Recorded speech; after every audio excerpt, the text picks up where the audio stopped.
as a mom, you don't realize the reward that's going to come out of all of this. Like my three older boys are adults, but if they're not home, they're calling me constant. The other day, my son, he's like, Mom, we love you more than anybody. I'm seeing the reward of being there and making Yeah. the sacrifices that I did for them. It's so rewarding. Welcome to the podcast where motherhood meets reinvention. I'm your host, Sharon Macey, and this is Mom to More. I speak with remarkable moms who've embraced the art of reinvention, crafting their more by leveraging the skills they honed as stay-at-home moms. They share their experiences, struggles, and successes as they return to former careers, rediscover old passions, and chart entirely new paths, offering you the motivation and inspiration to help you answer the question, what do you want to do when your kids grow up? Welcome back to a new episode of Mom to More. You know, every so often I meet a mom who feels like she was custom made for this podcast because she reflects exactly what Mom to More is all about. And today's guest checks every single one of those boxes. Susan DeMarco is living proof that a career pause does not erase your potential. And she knows firsthand what it means to step away from a thriving career and then have to fight her way back. With an MBA, a CPA, and years of experience in accounting with companies like Merck and PricewaterhouseCoopers, Susan spent over a decade focusing on raising her family and did all the classic mom things like volunteering, serving on boards, and making a difference in so many lives. But when she felt ready to return to work full time, she was met with complete and utter silence. Yep, crickets. Not because she lacked ability, far from it, but because the gap in her resume overshadowed her very strong credentials. And let's be honest here, moms, corporate America at that time was blind to the incredible skills moms bring to the workforce. So Susan made a bold move. She accepted a position below her skill set at Brand K Partners, trusted her instincts, and showed exactly what she was made of and capable of. That led her to becoming a partner and ultimately to becoming CEO. Today, Susan leads with the belief that flexibility, leadership, and family can coexist, and that the skills built through motherhood are some of the most powerful leadership tools there are. Susan's story reminds us that stepping away didn't set her back. It actually set her up. Susan, welcome to Mom to More. I am so excited to have this conversation with you today. Sharon, thank you so much for inviting me. I'm excited. Thank you. You know, I have to mention that I found you through a friend who sent me the article in USA Today about you, how you went from, Sam to CEO. And I thought, I got to speak to this lady. So thrilled that you're here today. Thank you, Sharon. So before we get into your career story, let's set the scene for our listeners. How many kids do you have, and where were you raising your family during your stay-at-home mom years? Sure. So I have four sons, and I'll let you know their ages because that does matter in my story. Okay. My oldest is 22, and then my second son is 20, and then I have a soon-to-be 18-year-old, and we started over, and I have a soon-to-be 9-year-old. Oh my gosh, almost like I raised my family in New Jersey, northern New Jersey. Terrific. That's a pretty big swing there. Okay. I highly recommend it. It's super fun. It's super fun. No, I love it. And four boys. Well, what a blessing. So was stepping away from your career an intentional choice, or did it evolve as your family's need? I knew, as in high school, I was a summer camp counselor for children. And I remember nannies coming to pick up these children, and these children calling their nanny's mom. And I'm going, that would break my heart. I am not going to do this like that. I know for sure I want to be a stay-at-home mom. So that was at a young age. And then when I got married and I got pregnant, I still had in the mindset, I want to be a stay-at-home. But it solidified when my first son was born at 29 weeks, weighing 2 pounds, 14 ounces. And I'm like, my focus is on my son who's in the NICU that I would go visit. And I'm like, I'm staying home and taking care of this baby boy. I don't know what it is, but all of my sons were premature. My second one, I went into preterm labor at 25 weeks. I was on bed for 10. and that it delivered him at 36 weeks. My third son was born at 32 weeks. And then my last son was born at 31 weeks. Your body's like, get him out of here. Let's go. Right. Boys are like, here, you guys, we want to get out and have some fun with mom and dad. Right. Oh, that's so interesting. And I've seen a picture of your family. They're tall and handsome, and yeah, they're just fine. Thank you. Yes, thank God. We have situations of autoimmune disease that runs through almost everybody in the house, but thank God we're managing it all. Right. Well, that's good. So when you look back on those years of raising your boys, what skills do you think you were actually sharpening, even if you didn't label them that way at that time? Yeah. There's a ton of skills. And I have to say, Sharon, from listening to your other podcasts, you had stressed that these are not soft skills. These are superpower skills. And I truly think they are. Leadership, time management, organizational, empathy. They all have different personalities. So knowing how to deal with each one differently, but being fair across the board.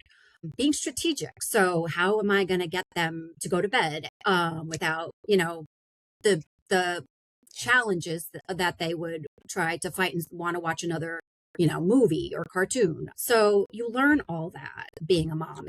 You have no choice. You're thrown in this situation and you have to.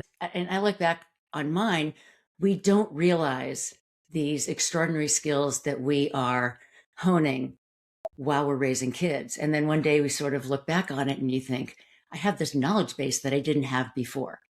Yeah, for sure. Prior to kids, you're just focusing on your own time. And now I'm like managing sports schedules, school schedules, homework. What time do I have to have dinner done? Because that's one thing that is very important to the family is having a home cook. I'm not a chef. By all means, I'm no chef, but I do love to try new recipes. Right. I do love to make a home cooked meal. And I love when my children are like, oh, this is so amazing, or the house smells so good when they walk into my cooking. So just trying to navigate all of this and make it smooth and peaceful, without anyone realizing what's going on in your head. Right. Because it's crazy up there. I also want to point out that from our first conversation, I really got from you that you've got this sort of teach me mentality, that you always want to learn more. Yeah. So since I was young, I've always wanted to learn more, and I would always ask to learn more. And I feel like even at our age now, we could learn more. So it's, finding a network of individuals, especially as a mom, as a first-time mom, you're not given a handbook. You are on your own. Wouldn't it be an amazing book that someone would write that? Right. How to be a mom handbook, right? But it's finding the network of other moms or experienced moms and having that connection to be able to reach out to these moms and talk about the situations and things they've experienced or your experience, and helping them in addition to them helping you. So that was very important when I first, stopping working and raising my sons is not an easy task, because you're used to, prior to kids, it's about you, it's about your husband, but you go to work, you get recognized for your accomplishments, you have your own space, and now as a mom, you don't realize the reward that's going to come out of all of this. I remember my first son's teacher conference in preschool, and she just gave this raving review about how I've done a great job raising my son. And I'm going, there it is, there it is. And it just continues. I'm hearing it. Yeah. Yes, but it just now, my 3 older boys are adults, but they all call me constant. If they're not home, they're calling me constant. The other day, I forget what I said to my son, and he's like, Mom, we love you more than anybody.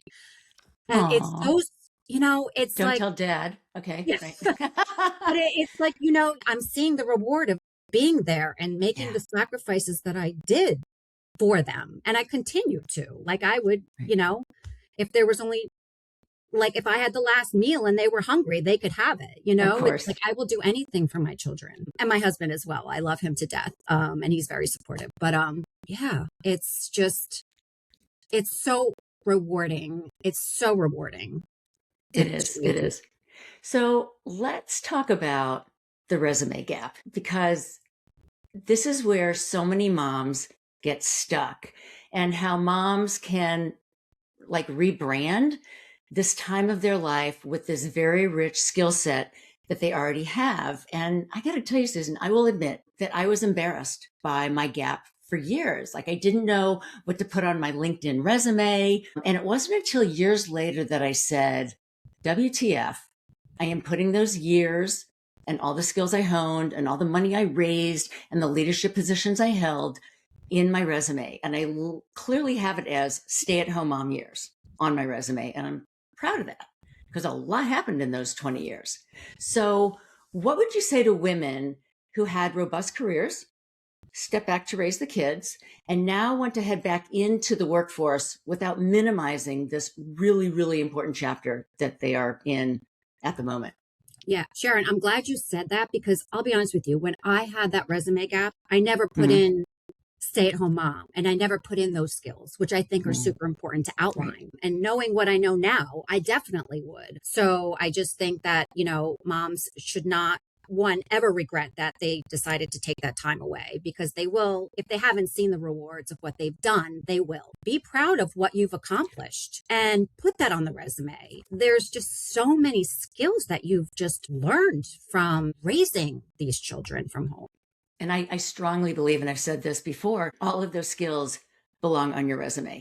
And listing like what you did before about crisis management and radical empathy and multitasking and logistics and procurement and communication and negotiation. And there's so many viable, marketable skills that absolutely people need to know about. Susan, we are going to take a quick break. And when we return, we're going to talk about your unique rise with Brand K Partners. So don't go away. Quick pause to welcome a new local sponsor, Wild Radish Eatery in Nyack, New York. I've been getting their weekly home deliveries, and it's a total game changer, bringing organic, slow-cooked seasonal meals, baked goods, and seriously delicious snacks right to your door in the tri-state area. Everything's gluten-free friendly, mostly vegan, and made by real humans, not a factory. So whether you're postpartum, postmenopausal, or just done thinking about meal prep, go to thewildradish.com and use MTM20 for 20% off your first delivery. And another everyday favorite I swear by, our longtime sponsor, Ally Shoes. These are some of the most comfortable shoes I've ever worn. They're designed by women, for women, finally, right? And thoughtfully placed padding that actually supports your feet all day long. And I'm not the only one saying it either. InStyle, Pure Wow, and HuffPost all rave about them. Flats, boots, heels, you name it. And yes, there's a great origin story behind the brand, too. Head to ally.nyc, where listeners of the pod get $40 off your first pair of heels with code MOMTOMORE40, and 10% off your first pair of boots and flats with code MOMTOMORE10. Ally is reimagining how comfort and function support women every day, and I love that. Hey, we're back. Welcome back to my conversation with Susan DeMarco, CEO of Brand K Partners. Okay, Susan, so let's talk about the silence, the crickets that we mentioned before. Kind of jarring, I'm sure. When did you realize that returning to work after 11 years of raising your sons might be a little harder than you expected? And what did that realization feel like emotionally to you? Yeah, I really never thought I was going to be recognized with silence. I've gotten Merck's Award for Excellence for things I've implemented within the department. I've been promoted sooner than I should have been promoted. I was highly recruited by a lot of top firms, basically taking me to dinner, saying, how much can we offer you to work here? And so I'm like, oh yeah, no big deal. I've got my CPA, my MBA. I was hired as an accountant before I even graduated with my undergrad as an accountant at Rutgers. And so I'm like, yeah, this is going to be easy. And then I send it out and I don't hear anything. And I don't hear anything for an extended period of time. And I'm like discouraged. I don't know if it's because I didn't do the searching, didn't even realize that there's support out there to know that other women are probably experiencing the same thing that I'm going through. And I'm so, Sharon, grateful that you have this podcast, because it's so important for women and moms to know they're not alone. Right. And they can overcome this. And just not giving up and staying strong. And I truly feel that the right opportunity will come at the right time. And I'm so Mm-hmm. grateful for Brand K Partners, that I'm grateful actually that there were crickets, because I probably would have went into an organization that does not offer as much flexibility as Brand K Partners does. Right. And also, I'll point out that I think the woman who hired you was also a mom. She So was a there mom was of that. three who Yep. started the company. Yep. So Okay. she understood, and she wanted to actually build this organization based upon providing that work-life balance and, Right. working with parents who are looking to come back, or parents who've been working for a long time but want that work-life balance. So, let's just jump into that right now. You have continued to shape the culture at Brand K Partners where flexibility and leadership coexist. So, what does that actually look like on a day to day, and how have the employees responded to that? I'll talk a little bit about how I came across Brand K and how it Hmm. started, and then where we are today with the work. Okay. So Amy Carson, I want to recognize her. She's the brilliant mom who founded Brand K Partners, and we provide outsourced accounting support to nonprofits. They had posted a job as an entry level accountant Hmm. position, which is below my level, but it was in the town I lived next. And Hmm. the building was next to the school where my sons went. Okay. And when I interviewed one, I fell in love with her. I was like, I want to work for this lady. She's super. I love her. But they allowed me to work around my son's schedule. So I started at 9 and I was done by 3. So I was able to take my sons to school, and then I was able to leave to pick them up, to do their homework, to do their dinners. So that's how it all started. And that was 5 days in the office. This is pre-COVID. And then when COVID hit and everybody was working from home and everything was working smoothly and everything was great, we've continued to do the work from home. We have a 1 day in the office policy if you're within the New Jersey, close to our office is in North Haledon. So if you're within the area, you come in 1 day. It's either Tuesday or Wednesday, and it just from 9 to 2. So it allows you to leave in time so you could still pick up your children.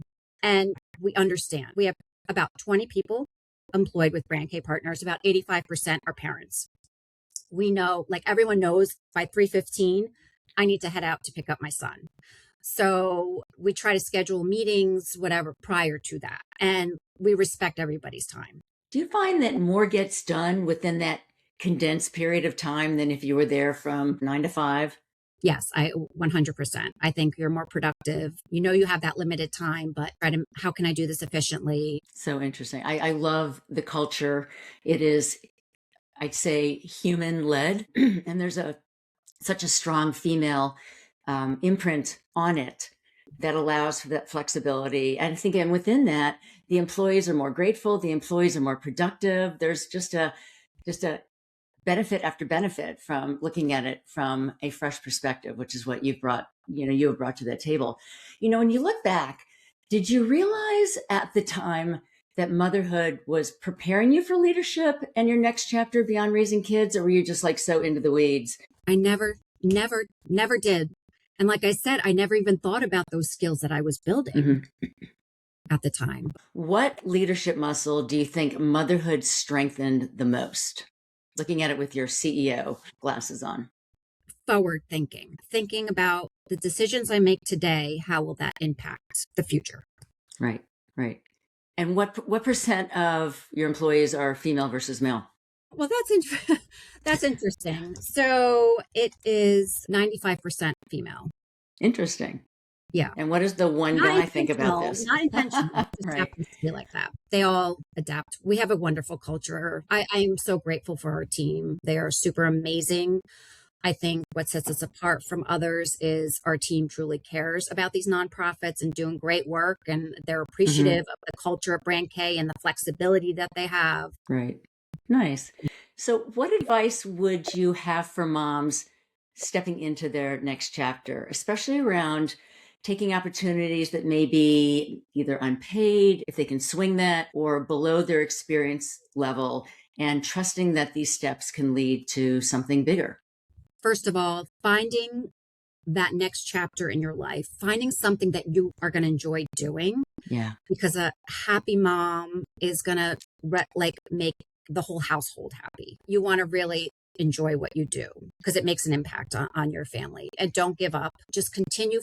Don't settle, and find that right opportunity.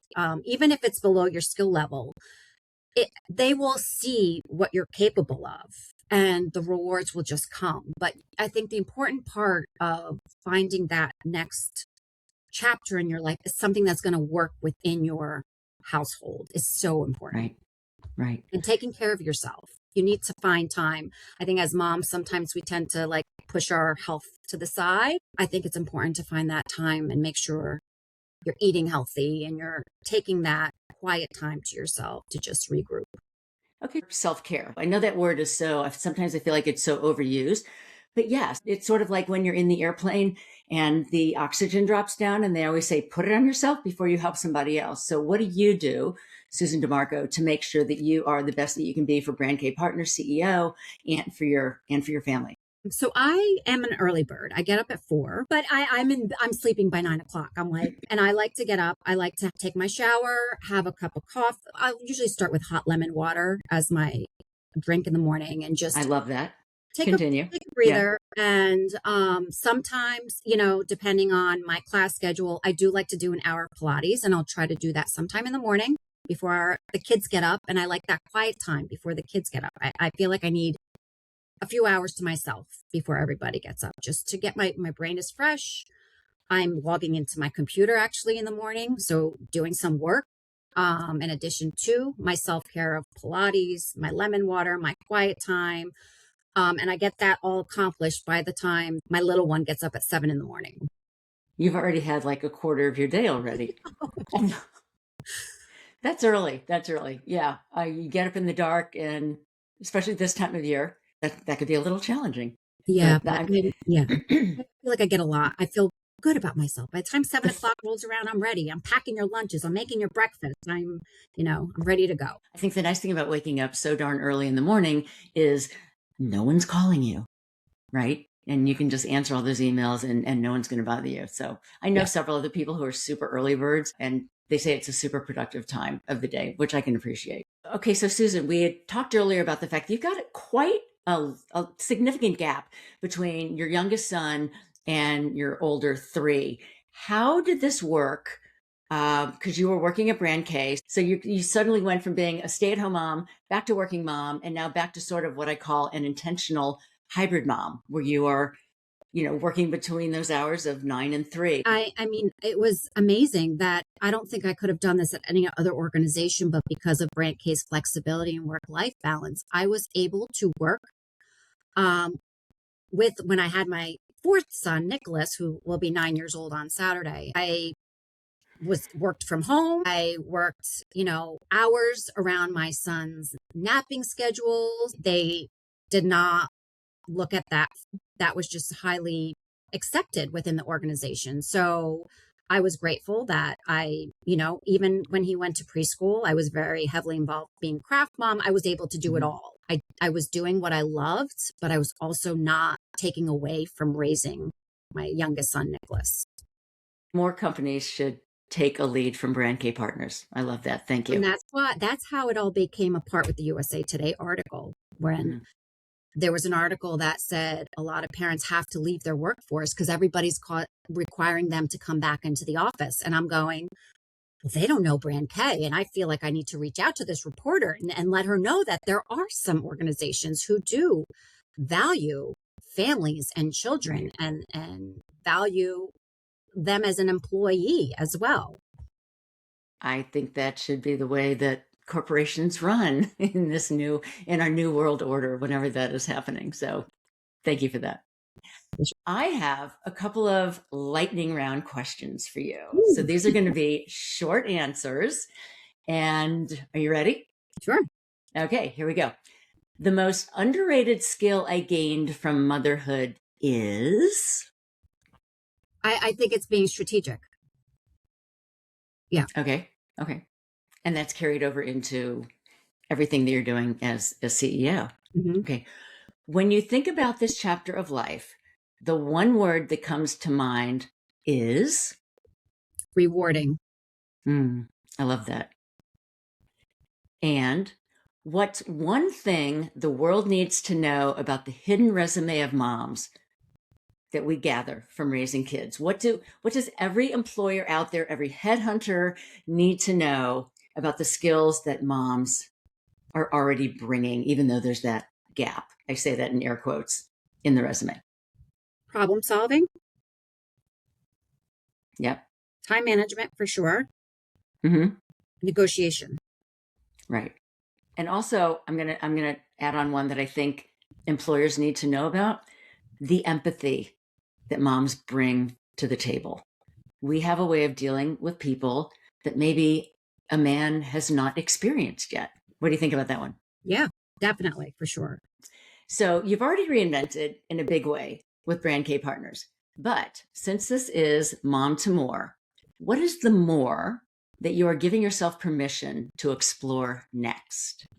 I'm super passionate about family and being able to spend that quality time. Children are they're the future, and it's Yes. so important with the time that you invest in them. They need to feel safe, they need to feel loved, and I know all working parents do that. I'm fortunate that I had the opportunity to stay at home and raise my sons. Some people don't have that opportunity, but I would love for that to change. I would love to advocate for a more robust, like, family leave. Like, if you look at some of the European countries, like Bulgaria has they have like over 400 days of paid maternity leave. And just doing more of an analysis, like, what's the impact of families and marriages, and what these different countries who have a more robust family leave is it more is the culture overall different? Like, just doing a research and really looking and investing in families, just being able to allow everybody to have the opportunity to stay home. We have one of the most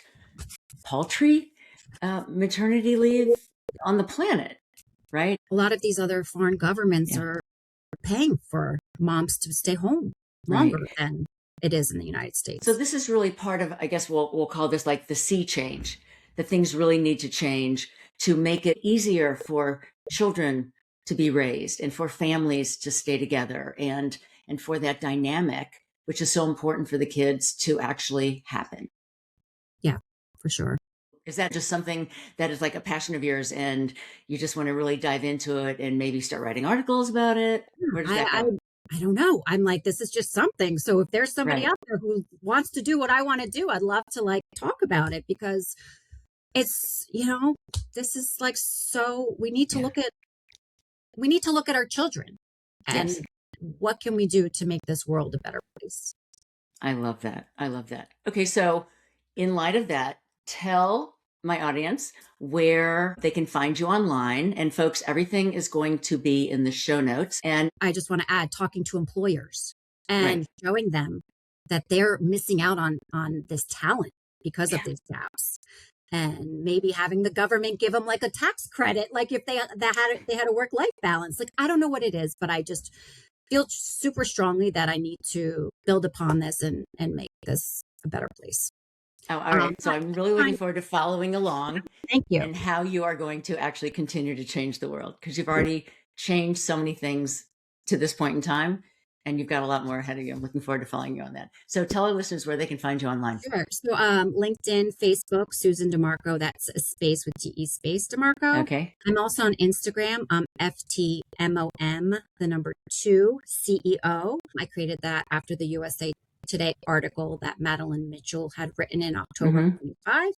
And we love hiring parents. So when we're always hiring, if you're an accountant looking for that work-life balance, please visit our website at brandkpartners.com. Fantastic.